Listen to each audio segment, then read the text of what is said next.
Fala galera que se vira, tudo bem com vocês? O vídeo de hoje não é exatamente um caso sobrenatural, porém é um caso chocante. Afinal de contas, nós vamos falar de um homem que estava morto e não sabia. Enquanto ele já estava morto, ele ainda estava consciente e até mesmo falando. Esse caso chocou a medicina. Então, bora pro vídeo.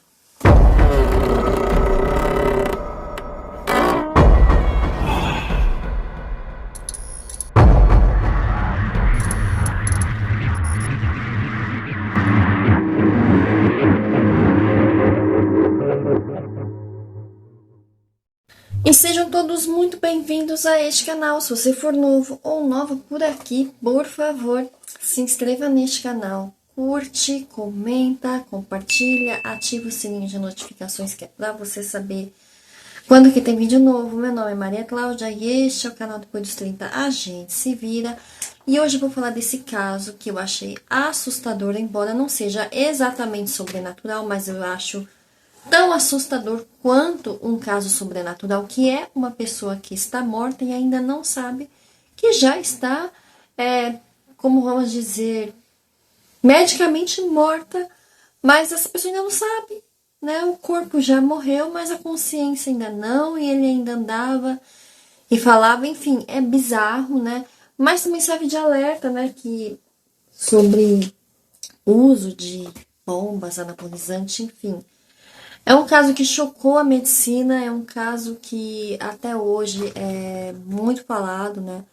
Entre a área médica e a área da fisiculturismo, né? Fisiculturismo, né?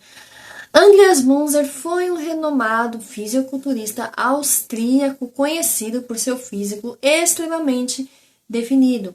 Infelizmente, sua morte foi em 14 de março de 1996, foi um evento trágico que lançou luz sobre os perigos do abuso de esteroides no fisiculturismo. Munzer era conhecido por manter um baixíssimo percentual de gordura corporal e competir em alto nível, o que exigia um uso intenso de esteroides e anabolizantes. E no auge da sua carreira, ele pesava 110 quilos e competia com 3% de gordura corporal. No entanto, essa busca incessante pelo corpo perfeito teve um custo terrível para a sua saúde. Em 12 de março de 1996, Munzer começou a sofrer uma hemorragia interna e foi levado ao hospital para observação. Apesar dos esforços dos médicos, seus rins e fígados não estavam mais funcionando quando ele chegou ao hospital, né? E na verdade não tinha mais o que fazer, pois o seu sangue já estava viscoso. E nós vamos ver exatamente como foi que isso aconteceu. E ele foi declarado não vivo aos 31 anos de idade. A história de Andreas Munzer é um lembrete sombrio dos riscos associados do fisiculturismo competitivo ao uso de substâncias para melhorar o desempenho e é frequentemente lembrado tanto por seu compromisso, pois ele tinha assim um compromisso muito sério com o esporte, quanto pelas circunstâncias trágicas de sua finalização de vida, que a gente não pode falar certas palavras, que o YouTube está barrando e tirando monetização, às vezes por causa de uma palavrinha. Munzer começou sua carreira no fisiculturismo com grande determinação e foco em alcançar um físico extremamente definido. Ele nasceu em 1966 e desde cedo se destacou no cenário do fisiculturismo por seu baixo percentual de gordura corporal e por sua grande dedicação ao esporte. Sua primeira participação de destaque foi no Arnold Classic de 1990, onde obteve o terceiro lugar. Munzer competiu nesse evento por 5 anos consecutivos, mas nunca conseguiu passar da terceira colocação. No Mr. Olympia, sua melhor classificação foi o 9º lugar, alcançado em 3 anos diferentes. Então, assim, por mais que ele se esforçasse, gente, ele se esforçava muito, muito mesmo. Eu vi vários vídeos dele de como ele se esforçava. Ele não conseguia chegar onde ele realmente queria, né? Munzer era famoso em sua terra natal, que era a Áustria, e reconhecido internacionalmente por seu compromisso com o fisiculturismo e por manter este nível de condicionamento físico excepcional durante o ano todo.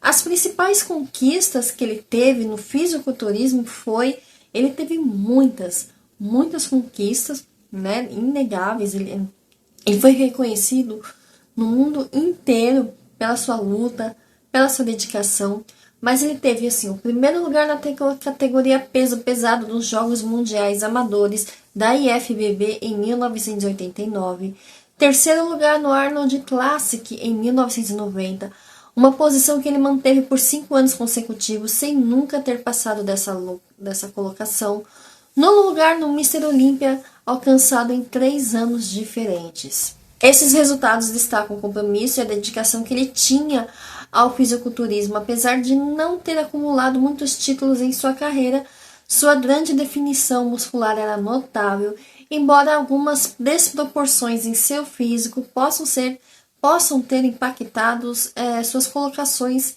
em competições. Andreas Munzer também era conhecido por usar uma variedade de substâncias para melhorar o seu desempenho e manter seu físico extremamente definido.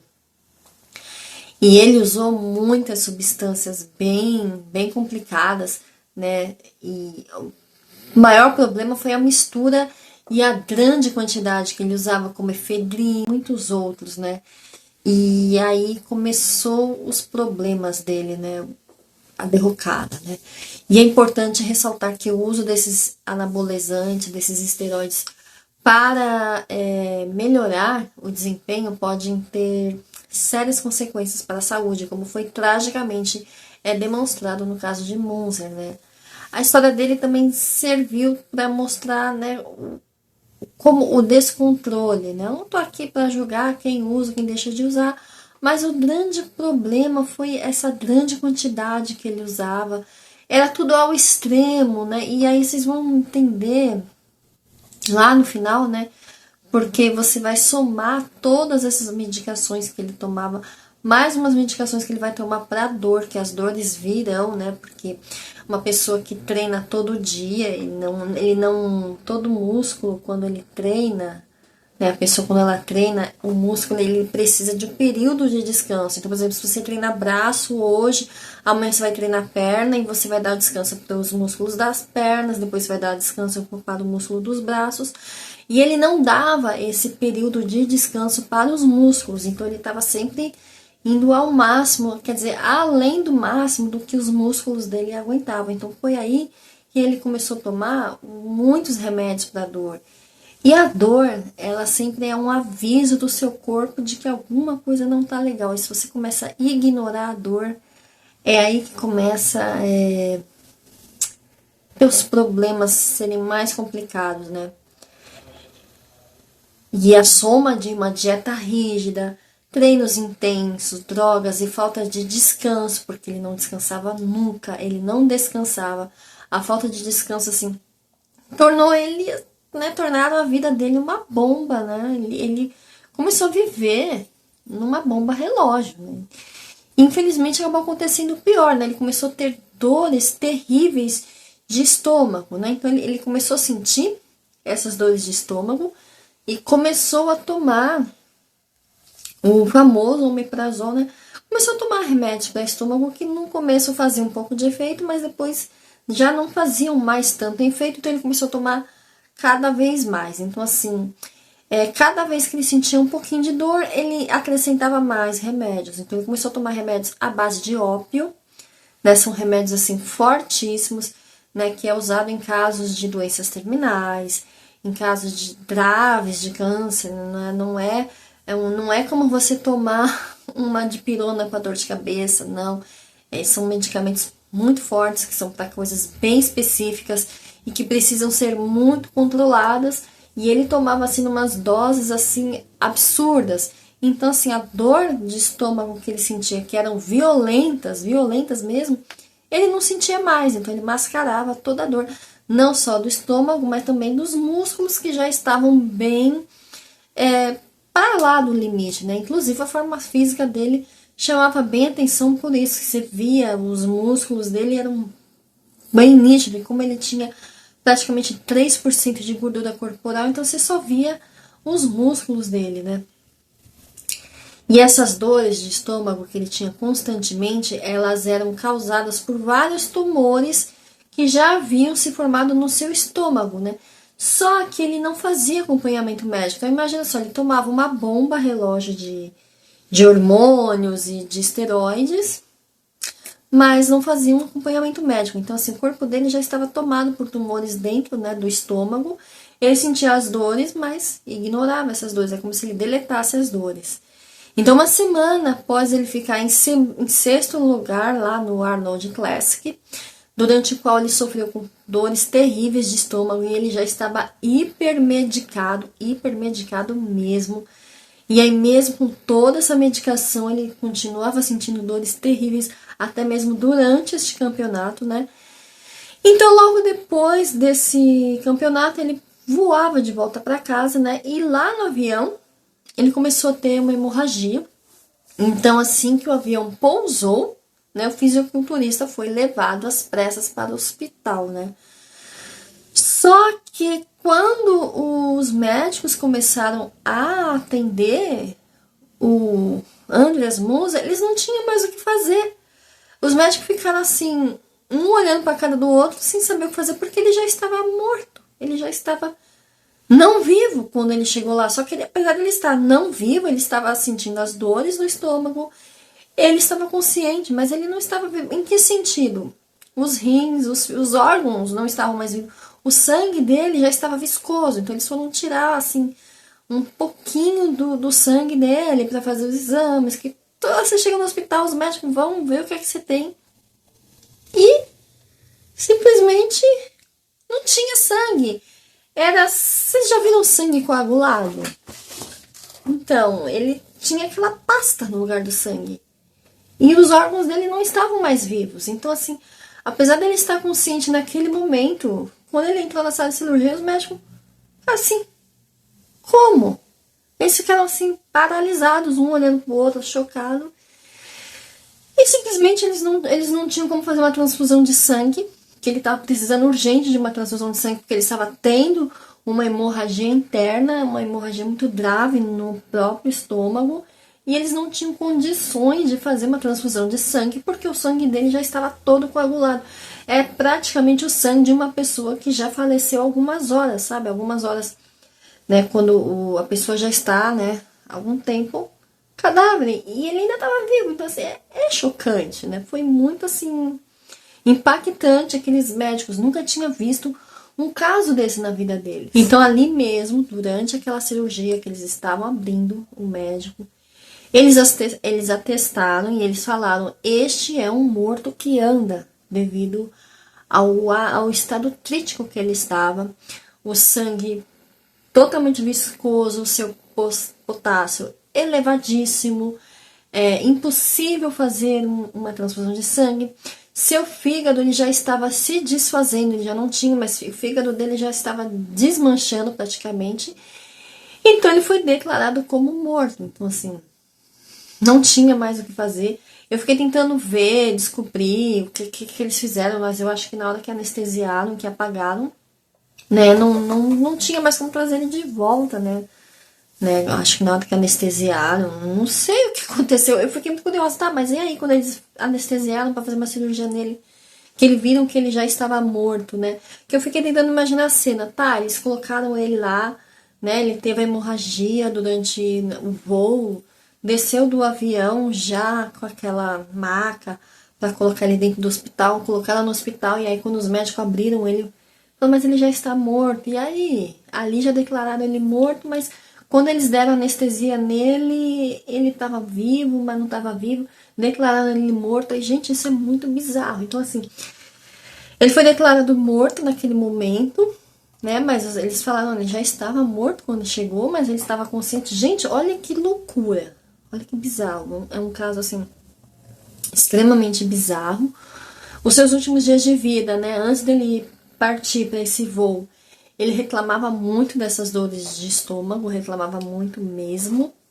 E dizem até que durante este campeonato que ele teve, que ele participou antes de ser declarado morto, que nem dá para se saber exatamente quando que ele morreu, assim.